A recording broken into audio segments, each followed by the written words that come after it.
Since the debate, there's been an even bigger focus on VP Kamala Harris. We heard from Donald Trump at the start of the program. He believes he'll be up against her. Let's listen to what she's had to say recently.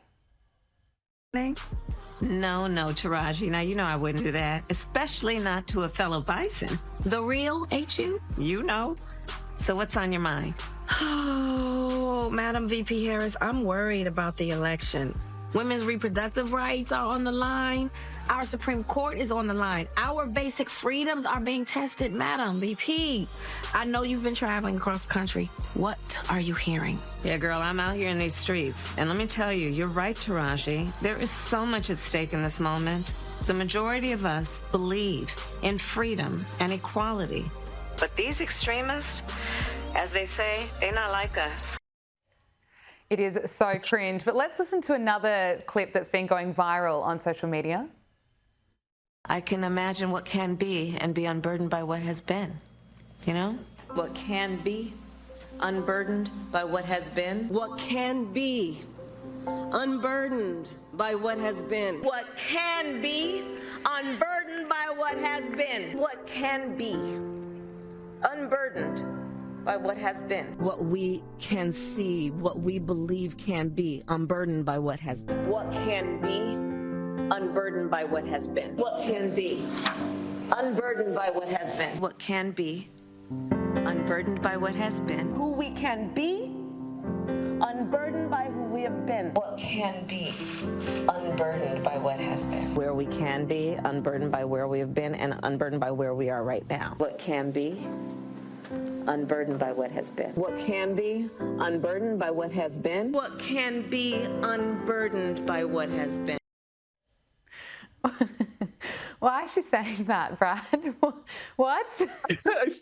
I've probably heard her say that 1,000 times at this point. I still have no idea what it's supposed to mean. I mean, but look, I have to say that Kamala is just cringe personified. She literally, in the first clip you showed, put on a fake black accent that she does not have, talking about, I've been out in these streets. She doesn't speak like that. She went to elite academies growing up. She doesn't have that urban dialect whatsoever. It's totally inauthentic.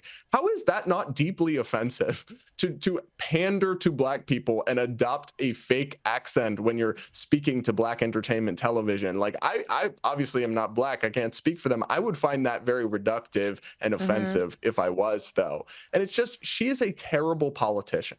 We know this. And unfortunately, and I know this is going to be controversial to say or whatever, but when the Biden campaign was picking a vice president and they picked Kamala Harris in 2020, they weren't picking who they thought would be the best backup president. They weren't thinking who'd be best on the campaign trail. They were thinking about who would check the identity politics, diversity boxes of a black woman that they needed, because it's already problematic enough, you know, among the woke identity politics Democratic base to be running a white man, a white straight man as your candidate. Okay, well, we have to have some diversity and equity in our VP slot. So what they did, we all know this. I'm just being real with you. If she was a white male senator from California who'd never won an election outside of a deep blue state, there's no way he would have picked her as vice president. So what we have is somebody who was put in the job for reasons unrelated to merit and competency, who might be thrust into the limelight, and she hasn't done well when put in the limelight as vice president in the past. Even there's been reports that within the Biden White House, they're really disappointed in her and think she's done a poor job and try to keep her away from the important events and cameras. So look, it's not a great situation either way for the Democrats. They either have a guy who doesn't know where he is and looks addled and confused at random times, or they have someone who's clearly not up for the job, isn't a very good politician, and has just a lot of weird, cringeworthy things that she says, and has never actually won an election in her own right at the top of a ticket in any sort of swing state or battleground, or she has no appeal outside of liberal elites, which they've already got, but she has no appeal to moderates or independents or Midwest voters or anything like that. Well said. The Democrats have created this mess, and oh gosh, they've got a lot of work to do if they have any chance between now and November 5. Brad Polumbo, great to get your thoughts. So great to speak with you. Thank you for joining us again on Power Hour. Thank you.